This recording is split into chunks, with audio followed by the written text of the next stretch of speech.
meron niyang kumbaga parang creative ads pero meron niyang ano pa, may form na sinusulatan sila and may mga kumbaga hidden agenda dun sa loob para makuha mo sila and they will decide to uh, give their information. Gaya niyan nga, meron 3 leads.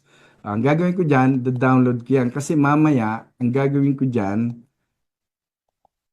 ipapasok ko siya kasi meron akong landing page kung saan doon ko nilalagay yung information nila. And from there, titirahin siya ng email sequence, no? Na araw-araw babatuhin siya ng promotion.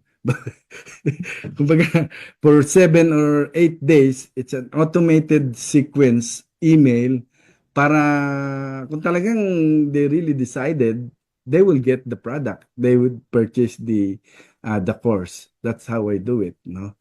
So yan, three, ano siya, nakuha ko kagad. So this ad that I have here is really talagang super, super ang taas ng rate niya, yung CTR niya is 13.27, 10